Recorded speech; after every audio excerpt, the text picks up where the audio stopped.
NCERT का 9.11 देखिए, बहुत सिंपल सा क्वेश्चन है। अगर तुम्हारे पास बुक हो तो पढ़ लो, नहीं छूटे तो अपना देखो जरूरत।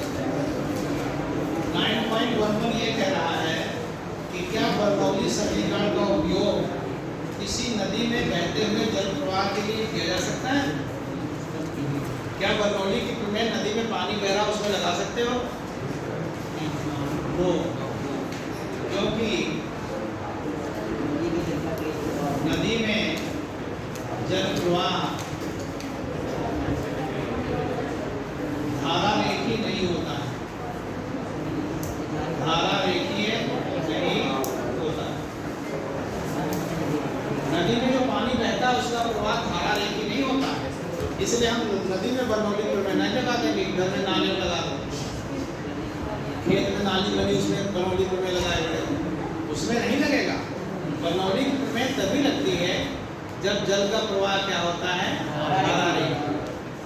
तो ये 9.11 हो गया। एनसीईआरटी 9.12 देखो, जल्दी से बुक में पढ़िए।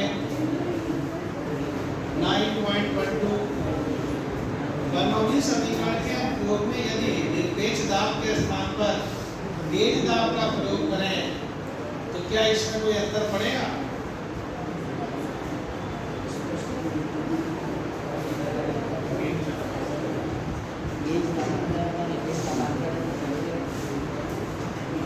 अगर निरपेक्ष दाब की जगह पे गेज दाब का प्रयोग करें, गेज दाब किसी ऊंचाई का होगा, तो हम लिखेंगे क्षैतिज नली है क्या?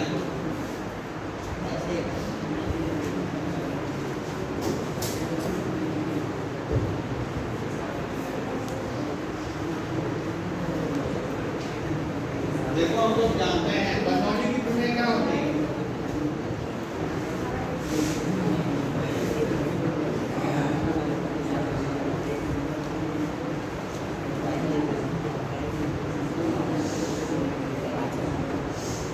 यही तो बरनौली की प्रमेय होती है। अगर मेरे पास कोई क्षैतिज नली है तो बरनौली की प्रमेय होती है P1 plus half rho V1 square बराबर P2 प्लस हाफ रो P2 स्क्वायर। ये केवल क्षैतिज नली में काम करती है क्योंकि ऊंचाई दोनों सिरों के बराबर। तो अगर दाबांतर निकालोगे तो P1 माइनस P2 बराबर half rho V2 square minus V1। तो दाबांतर गेज दाब में निकालोगे तो गेज दाब में मीजर होगा, और दाब में निकालोगे तो दाब में मीजर होगा। सूत्र पे कोई अंतर नहीं पड़ेगा, नो चेंज। क्या लिखोगे?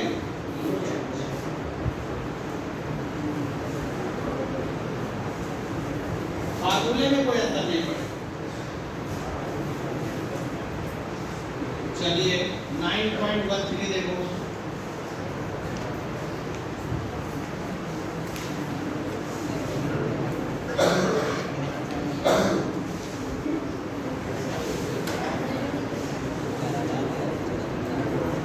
चलो 9.13 देखिए, पढ़िए अपने आप।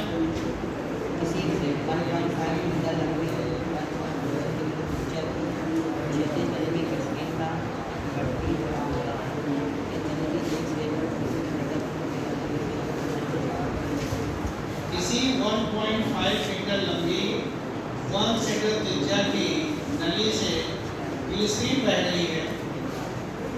यदि नली के एक सिरे पर प्रति सेकंड एकत्र होने वाली ग्लिसरीन का परिमाण इतने किलोग्राम पर सेकंड है, एक सेकंड में इतनी ग्लिसरीन होती है, तो नली के दोनों सिरों के बीच दाबांतर क्या है?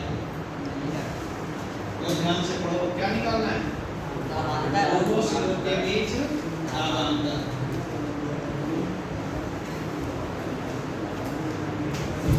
ग्लिसरीन का घनत्व कितना है? श्यानता इतनी है।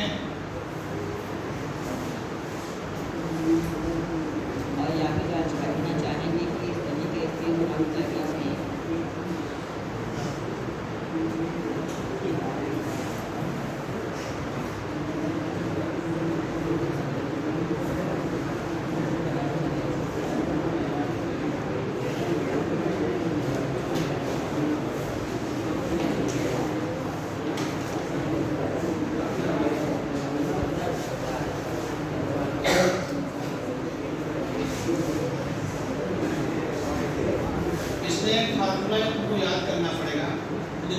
पोइजनी सूत्र के अनुसार, हमारे कोर्स में नहीं है तो हम लगवा दे रहे हैं, लिख लो पोइजनी, पॉइंट जैसे होता है वैसे पोइजनी सूत्र के अनुसार, सूत्र के अनुसार नली में जल के प्रवाह की दर, नली में जल के प्रवाह की दर, ये इंटर में तुमको प्रूफ नहीं कराया गया, V इक्वल टू, ये आयतन है V, जल के प्रवाह की दर, जल प्रवाहित जल नहीं है, प्रवाह की दर pi P R 4, pi P R 4 upon 8 eta L. दोनों जे की तैयारी करना चाहते हैं उसको याद करना पड़ेगा इतने से। इसका प्रूफ तुम्हारे कोर्स में नहीं है, प्रूफ सीखने की कोई आवश्यकता नहीं है क्योंकि कंपटीशन में सिर्फ न्यूमेरिकल आता है, प्रूफ नहीं।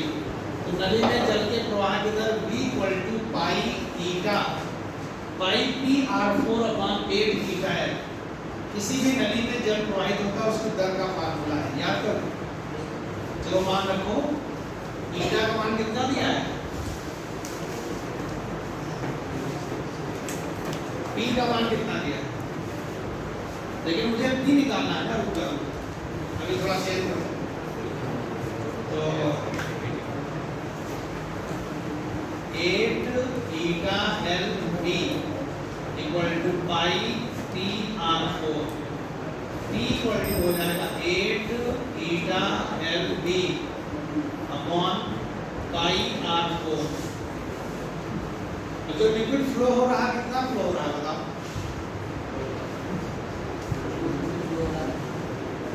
4 into 10 की पावर माइनस 3 किलोग्राम पर सेकेंड।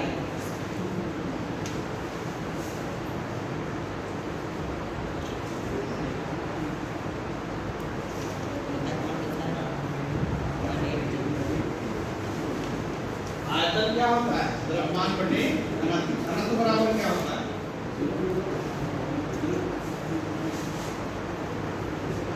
घनत्व बराबर होता है द्रव्यमान बटे आयतन। आयतन कितना हो जाएगा, ये देखो इसमें मान रख दो आंसर। ईटा की वैल्यू क्या है, किताब में दिया ईटा पढ़ो कितना दिया, 0.83 एल कितना दिया है, लंबाई कितनी है, 1.5 मीटर, और मास कितना दिया है, पढ़ो 4 into 10 की पावर माइनस 3, 4 into 10 की पावर माइनस 3 क्या,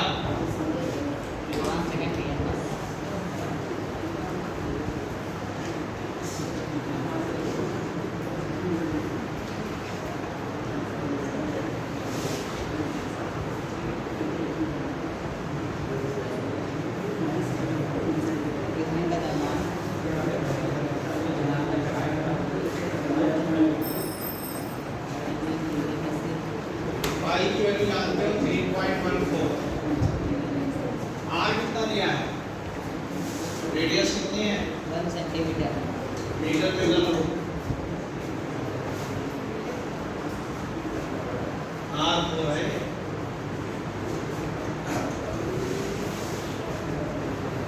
4 बार करना पड़ेगा, और रो कितना दिया, डेंसिटी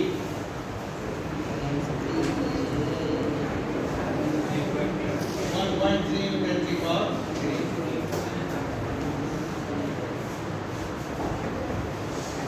ये साफ कर लीजिए, इतना प्रेशर निकला,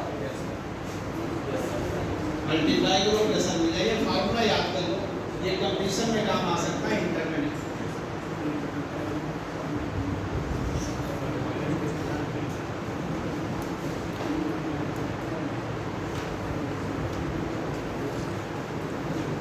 आगे पूछ रहा है, आप ये भी जांच करना चाहेंगे कि क्या इस नली में प्रवाहित जल स्तरीय प्रवाह की परिकल्पना सही है, मतलब इस जो प्रवाह है वो धारा देखी है कि संख्या निकालना पड़ेगा। क्या निकालना पड़ेगा? रेनॉल्ड्स संख्या का फॉर्मूला क्या होता है?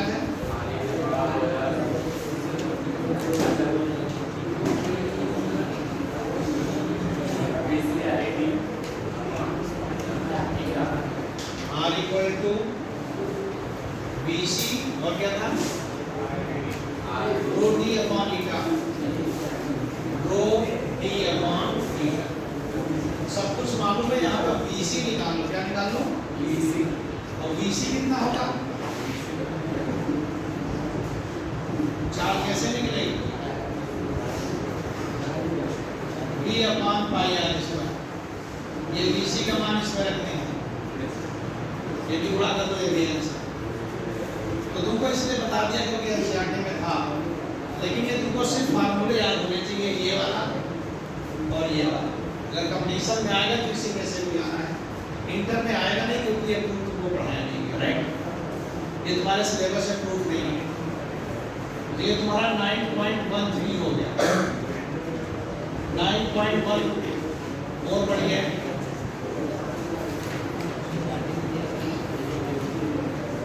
9.14 पढ़ो।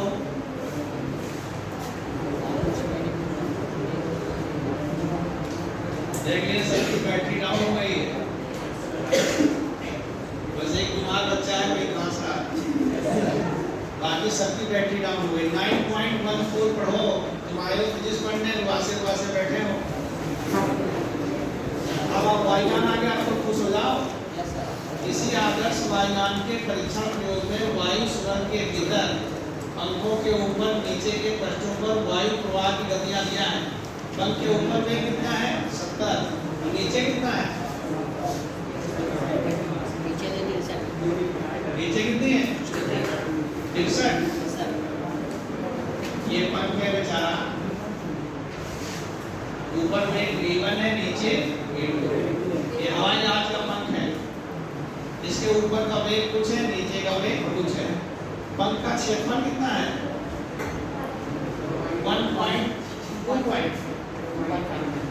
2.5 क्या? सेंटीमीटर, मीटर है, कोई बात नहीं। उस पर आरोपित उत्प्लावक बल निकालना है, कंप्रेस्ड फोर्स निकालना है। ये तो सवाल अच्छा है, तो लगा लो। तुमको सबको मालूम होना चाहिए, उत्प्लावक बल निकालना है ना, तो P1 प्लस हाफ रो P1 स्क्वायर बराबर P2 प्लस हाफ रो P2 स्क्वायर। तो P1 ज्यादा है कि P2? जहां ज्यादा है वहां दाब कम होगा, तो P2 माइनस P1। कई बच्चों को मैं देख रहा हूँ बिल्कुल पढ़ाई में मन नहीं लग रहा है इसमें।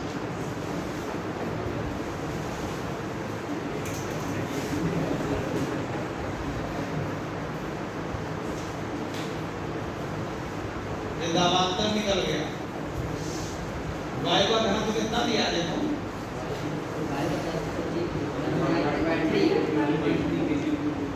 1.3 किलोग्राम पर मीटर क्यूब। ले लो।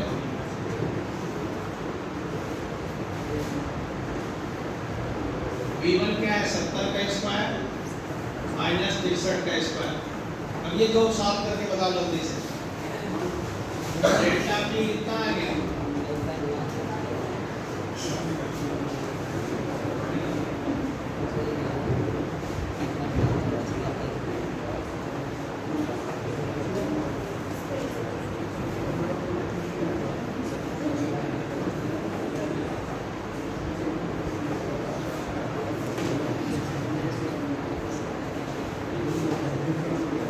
इसको जरा मल्टीप्लाई करके बताइए।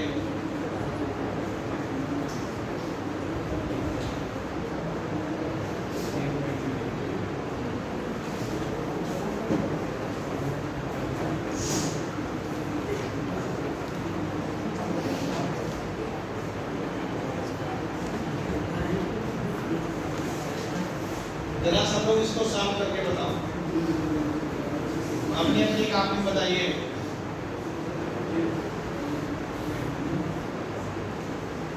ये तो वायुयान के क्वेश्चन बहुत इंपॉर्टेंट है, ये पेपर में आएंगे तो आगे तल में भी है।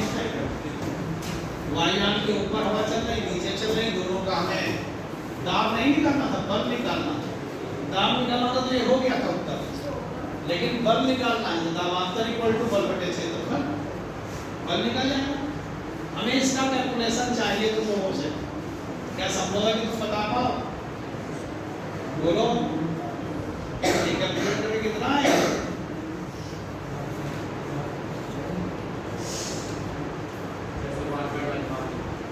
कितना आया? साफ साफ बोलो, कितना? 605.5। सब लोग बताओ तो 605 बता रहे हैं। दिमाग कहाँ काम होता है? तुम पे भरोसा करने का मतलब है बर्बाद होगा। हाँ?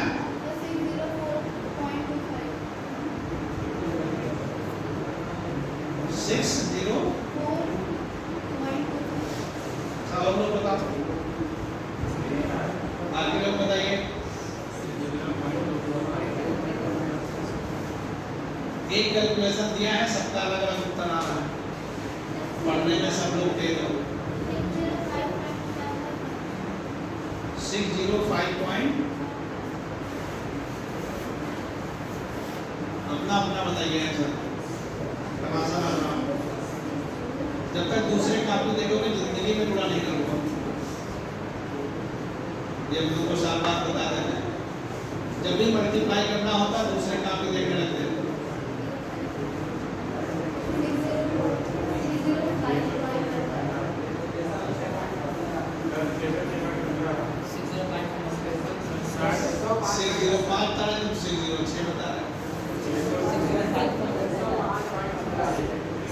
नीचे मोबाइल से प्रियांशु बुरा कर रहा है, इसीलिए प्रियांशु सबसे तेज है अपने शहर में।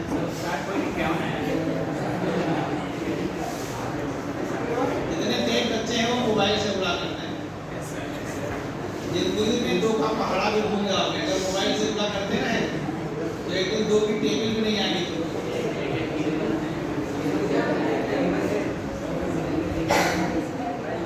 कितना है कैलकुलेशन?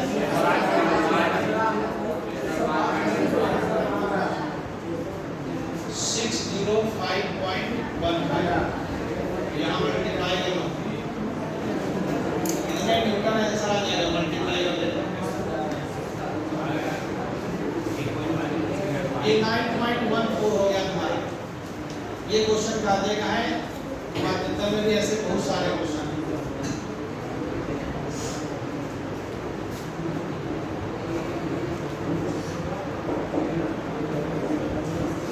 एनसीईआरटी 9.15 देखो, सभी लोग 9.15 देखिए।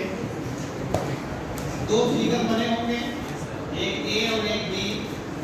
दोनों में देखो नलियां बनी हैं। ए में क्या है? पानी वहां पे ऊपर है जहां पे पतली है। बी में पानी वहां पे ऊपर है जहां पे चौड़ी है। कौन सा संभव है? अब सोचो, बर्नौली की प्रमेय क्या कहती है? P1 plus half rho V1 square equal to P2 plus half rho V2 square. If V2 greater than V1, जहां पे संतरी पाइप है वहां का क्षेत्रफल क्या होगा? क्षेत्रफल कम होगा। जहां क्षेत्रफल कम होगा वहां पे वेग क्या होगा? ज्यादा होगा। अगर V2 ग्रेटर देन V1 है तो P1 ग्रेटर देन P2। अगर V2 का मान V1 से ज्यादा है तो P1 का मान V2 से ज्यादा है। तो जोड़ बराबर है। तो जहां पे अधिक ऊंचाई तक पानी चढ़ा है पहली नली में वो सही है, यानी D सही है। D is correct. D is correct. ये भी कंपटीशन का क्वेश्चन है।